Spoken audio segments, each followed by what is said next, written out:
नमस्कार दोस्तों, स्वागत है आपका आज के मुख्य समाचारों की वीडियो में। जी हां दोस्तों, यहां पर आपको देखने को मिलेगी सुबह से लेकर शाम तक की सारी के सारी बड़ी खबरें, मुख्य समाचार, ब्रेकिंग न्यूज अपडेट के रूप में।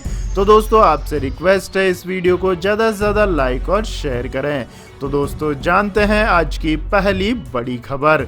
1.5 साल तक तीनों कृषि कानूनों को रोकने के लिए सरकार तैयार, किसान नेताओं ने प्रस्ताव ठुकराया। 22 को फिर होगी बैठक। जी हां दोस्तों, नए कृषि कानूनों को लेकर केंद्र सरकार और आंदोलनकारी किसानों के बीच 10वें दौर की वार्ता हुई। कृषि मंत्री नरेंद्र सिंह तोमर और केंद्रीय मंत्री पीयूष गोयल किसानों के साथ विज्ञान भवन में वार्ता के दौरान मौजूद रहे। पहले ये वार्ता मंगलवार को होनी थी, लेकिन इसे टाल दिया गया। आपको बता दें कि किसान 26 नवंबर से ही तीनों नए कृषि कानूनों के खिलाफ दिल्ली बॉर्डर पर प्रदर्शन कर रहे हैं। वह तीनों कानूनों की वापसी की मांग पर अड़े हुए हैं। वहीं दूसरी ओर केंद्र सरकार नए कानूनों को किसानों के लिए हितकारी बता रही है और गतिरोध को बातचीत के माध्यम से सुलझाना चाहती है। इससे लेकर दोनों पक्षों के बीच अब तक 9 दौर की वार्ता हो चुकी है। बैठक के बाद बाहर निकलकर किसान नेताओं ने कहा कि सरकार ने कहा है कि वह 1.5 साल के लिए कानूनों को निलंबित करने के लिए तैयार है।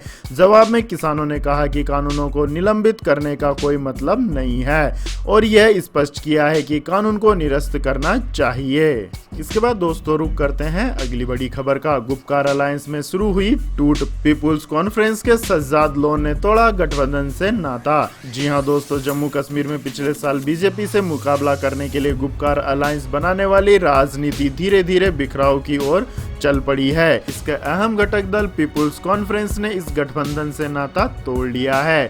पार्टी प्रमुख सज्जाद लोन ने आरोप लगाया है कि नेशनल कॉन्फ्रेंस ने डीडीसी चुनाव में प्रॉक्सी उम्मीदवारों को मैदान में उतारा था, जिससे गठबंधन की दूसरी पार्टियों को काफी नुकसान पहुंचा। गुपकार गठबंधन ने चुनाव में 280 में से 110 सीटें जीती थी। सज्जाद लोन ने मंगलवार को गुपकार अलायंस के अध्यक्ष डॉक्टर फारूक अब्दुल्ला को चिट्ठी लिखकर अपने फैसले के बारे में जानकारी दी। इसके बाद दोस्तों जान लेते हैं अगली बड़ी खबर। तेलंगाना में कोविड-19 वैक्सीन लगाने के बाद स्वास्थ्य कर्मी की मौत, प्रशासन ने दी सफाई। जी हां दोस्तों, तेलंगाना में कोविड-19 वैक्सीन का पहला डोज लेने के बाद 42 वर्षीय स्वास्थ्य कर्मी की बुधवार को मौत हो गई है। एक दिन पहले ही उसे एंटी कोरोना वैक्सीन लगाया गया था। राज्य सरकार ने कहा है कि मौत का यह मामला वैक्सीन डोज से संबंधित नहीं है और अब तक मृतक का पोस्टमार्टम भी नहीं कराया गया है। तेलंगाना के सार्वजनिक स्वास्थ्य और कल्याण निर्देशक डॉक्टर जी श्रीनिवास राव ने कहा है कि पुरुष स्वास्थ्य कर्मी को 19 जनवरी को उत्तरी तेलंगाना के निर्मल जिले के कुंतला पीएचसी से वैक्सीन लगवाया गया था। एक दिन बाद उसे सीने में दर्द हुआ और करीब सुबह 5:30 बजे उसे जिला अस्पताल लाया गया, जहां उसे मृत घोषित कर दिया गया। इसके बाद दोस्तों जान लेते हैं अगली बड़ी खबर। पश्चिम बंगाल में बीजेपी अगले महीने से शुरू करेगी परिवर्तन रथ यात्रा, हर विधानसभा सीट से गुजरेगी। जी हां दोस्तों, बंगाल में विधानसभा चुनाव से पहले भारतीय जनता पार्टी चुनाव की तैयारियों को लेकर आक्रामक रूप से सक्रिय हो गई है। बीजेपी राज्य की हर विधानसभा में परिवर्तन रथ यात्रा निकालने जा रही है। पार्टी इस रथ यात्रा को अगले महीने के पहले हफ्ते से शुरू करेगी। बीजेपी की राज्य के सभी 294 विधानसभा सीटों पर परिवर्तन रथ यात्रा 5 फरवरी से शुरू होगी। पार्टी अध्यक्ष जेपी नड्डा 5 फरवरी से रथ यात्रा का शुभारंभ करेंगे।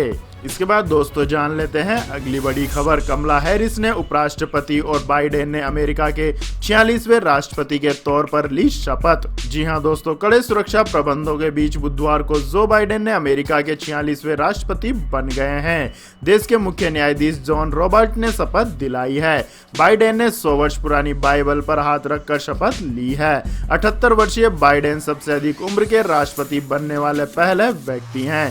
बाइडेन से पहले देश की पहली अश्वेत उपराष्ट्रपति चुनी गई भारतीय मूल की कमला हैरिस को सुप्रीम कोर्ट की न्यायमूर्ति सोनिया सोटोमायोर ने शपथ दिलाई है। शपथ ग्रहण के बाद जो बाइडेन ने कहा कि यह जश्न का समय है, यह अमेरिका का दिन है, यह लोकतंत्र की जीत है, आज नया इतिहास बन रहा है। इसके बाद दोस्तों जान लेते हैं अगली बड़ी खबर। बिहार में इस महीने हो सकता है नीतीश कैबिनेट का एक्सपेंशन, बीजेपी के यह पावरफुल नेता बनेंगे मंत्री। जी हां दोस्तों, बिहार की सत्ता पर फिर से काबिज नीतीश कुमार के नेतृत्व वाले राष्ट्रीय जनतांत्रिक गठबंधन में मंत्रिमंडल विस्तार को लेकर कवायद तेज हो गई है। नीतीश मंत्रिमंडल का विस्तार इस महीने तय माना जा रहा है। सूत्रों के मुताबिक मंत्रिमंडल विस्तार में इस बार जहां दिग्गजों के पत्ता कटने की संभावना है, वहीं युवाओं को तरजीह मिलने के आसार है। माना जा रहा है कि भाजपा और जेडीयू दोनों दल मंत्रिमंडल विस्तार में सामाजिक समीकरणों और क्षेत्रीय समीकरणों को भी साधने की कोशिश करेंगे। इसके बाद दोस्तों जान लेते हैं अगली बड़ी खबर। लेबर कोड को अंतिम रूप दे रही है सरकार, 10 ट्रेड यूनियनों ने की रोक लगाने की मांग। जी हां दोस्तों, देश के 10 ट्रेड यूनियनों के संयुक्त मंच ने बुधवार को सरकार से 4 लेबर कोड के क्रियान्वयन पर रोक लगाने और इस पर फिर से चर्चा करने की मांग की है। इस मंच के साथ कुछ स्वतंत्र संगठन भी जुड़े हुए हैं। 10 केंद्रीय मजदूर संगठनों ने संयुक्त मंच द्वारा जारी बयान में यह मांग की है। बयान में कहा गया है कि सेंट्रल ट्रेड यूनियनों की मांग है कि सभी 4 कोड्स को रोक दिया जाना चाहिए और फिर इन लेबर कोड्स पर सेंट्रल ट्रेड यूनियनों के साथ सच्ची भावना से द्विपक्षीय और त्रिपक्षीय बातचीत करनी होगी। मंच ने लेबर मिनिस्टर संतोष गंगवार को लिखे पत्र में पिछले 5 वर्षों से भारतीय श्रम सम्मेलन का आयोजन नहीं करने का भी विरोध किया है। इसके बाद दोस्तों जान लेते हैं आज के मौसम अपडेट्स। लेकिन दोस्तों मौसम अपडेट्स जानने से पहले आप लोगों से गुजारिश है कि इस वीडियो में दिखाई गई खबरें अगर आपको पसंद आई है तो इस वीडियो को लाइक करें, शेयर करें और हमारे चैनल को सब्सक्राइब करें। तो दोस्तों जान लेते हैं आज के मौसम अपडेट्स। उत्तर भारत में फिलहाल ठंड से राहत नहीं, जाने कैसे रहेंगे आने वाले दिन। जी हां दोस्तों, दिल्ली समेत पूरा उत्तर भारत ठंड की चपेट में है। यूं तो पिछले कुछ दिनों से कभी कोहरा तो कभी शीतलहर का लोग सामना कर रहे हैं, लेकिन मौसम विभाग की माने तो यह हालात 22 जनवरी तक रहेंगे। इसके साथ ही मौसम शुष्क रहेगा और हल्की बारिश की भी संभावना है। दिल्ली में तापमान की बात करें तो ये 9.8 डिग्री सेल्सियस रिकॉर्ड किया गया। कोहरे की चादर के बीच सड़क किनारे रहने वाले लोग आग ताप कर सर्दी से बचाव करते दिखे हैं। मौसम विभाग के मुताबिक 22 जनवरी तक पंजाब, हरियाणा, राजस्थान, यूपी और उत्तराखंड में घने कोहरे और शीतलहर का कहर जारी रहेगा। वहीं बिहार और उत्तर प्रदेश घने कोहरे का सामना करेंगे। वहीं नॉर्थ ईस्ट में भी हल्की बारिश की संभावना जताई गई है। वहीं उत्तराखंड के लिए मौसम विभाग ने पूर्वानुमान जारी करते हुए बताया है कि 23 जनवरी को प्रदेश के कई इलाकों में बूंदाबांदी के आसार हैं। इसके साथ ही ऊपरी इलाकों में बर्फबारी के आसार भी बताए गए हैं। इसके बाद दोस्तों जान लेते हैं आज के पेट्रोल और डीजल के दाम। तो दोस्तों पेट्रोल डीजल की कीमतों में आज कोई बदलाव नहीं हुआ है। हालांकि एक दिन पहले सार्वजनिक क्षेत्र की तेल विपणन कंपनियों ने लगातार दूसरे दिन कीमत में बढ़ोतरी की थी। इससे राष्ट्रीय राजधानी दिल्ली में पेट्रोल की कीमत पहली बार 85 रुपए प्रति लीटर के स्तर को पार कर गई है, जबकि डीजल रिकॉर्ड ऊंचाई के नजदीक पहुंच गया है। बात करें देश की राजधानी दिल्ली की तो 1 लीटर पेट्रोल की कीमत दिल्ली में 85 रुपए 20 पैसे है। वहीं 1 लीटर डीजल की कीमत दिल्ली के अंदर 75 रुपए 38 पैसे प्रति लीटर है। इसके बाद दोस्तों जान लेते हैं आज के सोने और चांदी के भाव। तो दोस्तों भारतीय बाजारों में आज सोने के भाव में तेजी दर्ज की गई। दिल्ली सराफा बाजार में बुधवार यानी 20 जनवरी 2021 को सोने के भाव में 347 रुपए प्रति 10 ग्राम की बढ़ोतरी हुई है। वहीं चांदी के दाम में भी उछाल आया है। आज चांदी में 606 रुपए प्रति किलोग्राम की बढ़ोतरी दर्ज की गई। पिछले कारोबारी सत्र के दौरान दिल्ली सराफा बाजार में सोना 48,411 रुपए प्रति 10 ग्राम पर बंद हुआ था, तो वहीं चांदी 65,208 रुपए प्रति किलोग्राम पर बंद हुई थी। इसके बाद दोस्तों जान लेते हैं अगली बड़ी खबर। भारतीयों के लिए बड़ी खुशखबरी, जो बाइडेन खत्म करेंगे ग्रीन कार्ड जारी करने की लिमिट। जी हां दोस्तों, अमेरिका के 46वें राष्ट्रपति के रूप में शपथ लेने के कुछ ही घंटों बाद जो बाइडेन कांग्रेस को एक इमिग्रेशन बिल भेजेंगे, जिसमें कई अन्य चीजों के अलावा रोजगार आधारित ग्रीन कार्ड के लिए प्रति देश तय की गई सीमा को खत्म करने का भी प्रावधान है। इस कदम से अमेरिका में हजारों भारतीय आईटी पेशेवरों को लाभ होगा, जिसके लिए वर्तमान में स्थायी कानून निवास के लिए प्रतीक्षा अवधि कई दशकों की है। व्हाइट हाउस के एक भावी अधिकारी के अनुसार यूएस सिटीजनशिप एक्ट ऑफ 2021 में ओवरेजन प्रणाली को उदार बनाया गया है। इसके बाद दोस्तों जान लेते हैं अगली बड़ी खबर। 2 महीने बाद अचानक सामने आए जैक मा। जी हां दोस्तों, पिछले 2 महीनों से गायब अलीबाबा के संस्थापक जैक मा आज अचानक एक वीडियो कॉन्फ्रेंस में नजर आ गए हैं। दुनिया भर में बढ़ते दबाव के बाद चीन के सरकारी अखबार ग्लोबल टाइम्स ने जैक मा एक वीडियो जारी किया है जिसमें वह ऑनलाइन मीटिंग कर रहे हैं। इसमें उन्होंने 100 ग्रामीण टीचरों के साथ मीटिंग की है। इसके साथ ही उन्होंने कहा है कि जब कोरोना वायरस खत्म हो जाएगा तो हम फिर मिलेंगे। इसके बाद दोस्तों जान लेते हैं अगली बड़ी खबर। पीएम आवास योजना की दूसरी किस्त जारी, अब तक 1.25 करोड़ परिवारों को मिला है घर।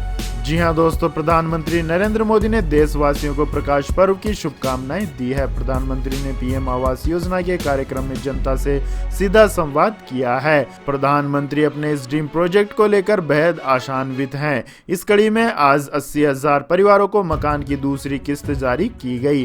प्रधानमंत्री आवास योजना ग्रामीण के तहत करीब 6 लाख लाभार्थियों को आर्थिक राशि जारी हो चुकी है। केंद्र सरकार की ओर से 2022 तक हर गरीब को घर देने की योजना चलाई जा रही है। उसके तहत आर्थिक मदद दी जा रही है। इसके बाद दोस्तों जान लेते हैं अगली बड़ी खबर। अमेजन की रिपब्लिक डे सेल में इनाम जीतने का है मौका। जी हां दोस्तों, e commerce site Amazon India ने 2021 के लिए अपनी पहली बिग सेल की शुरुआत कर दी है। इस सेल का नाम रखा गया है ग्रेट रिपब्लिक डे सेल, जो भारत में शुरू हो चुकी है और 23 जनवरी तक चलेगी। इस सेल के दौरान आप कई इनाम भी जीत सकते हैं। ये इनाम कितना होगा, इसके लिए आपको क्या करना होगा, कब तक आपको मिलेगा, इसका पूरा तरीका इस वीडियो के डिस्क्रिप्शन में दे रखा है। इसके बाद दोस्तों जान लेते हैं अगली बड़ी खबर। भारत की दरियादिली, नेपाल और बांग्लादेश के लिए आज होगी कोरोना वैक्सीन रवाना। जी हां दोस्तों, कोरोना महामारी की मार से बुरी तरह से प्रभावित दक्षिण एशिया के छोटे देशों में बुधवार को आशा व उत्साह की नई लहर दौड़ गई है। वजह यह है कि इस महामारी के खिलाफ भारत में निर्मित वैक्सीन की खेप इन दोनों देशों में पहुंच गई है। भारत ने बुधवार को ही कोविशील्ड की 1.50 लाख डोज भूटान और 1 लाख डोज मालदीव को भेजी थी। 21 जनवरी को बांग्लादेश को कोविशील्ड की 20 लाख डोज और नेपाल को 10 लाख डोज भेजी जाएगी। इसके बाद जल्दी श्रीलंका, मॉरिशस और अफगानिस्तान को भी वैक्सीन की सप्लाई की जाएगी। इसके बाद दोस्तों जान लेते हैं अगली बड़ी खबर। LG बंद करेगी स्मार्टफोन का कारोबार, 60% कर्मचारियों ने छोड़ी कंपनी। जी हां दोस्तों, इलेक्ट्रॉनिक प्रोडक्ट निर्माता कंपनी LG स्मार्टफोन कारोबार से बाहर निकलने की कोशिश में है। स्मार्टफोन के कारोबार को बंद करने के सभी तरह के संभव विकल्प की तलाश कर रही है। इसमें सेल समेत तमाम तरह के कारोबार शामिल है। हालिया रिपोर्ट के मुताबिक LG अपने मौजूदा कर्मचारियों का 60% हिस्सा कंपनी की अन्य व्यावसायिक इकाइयों या अन्य LG सहयोगी कंपनियों में शिफ्ट कर रही है। हालांकि बाकी 40% कर्मचारियों का भविष्य अभी अधर में है।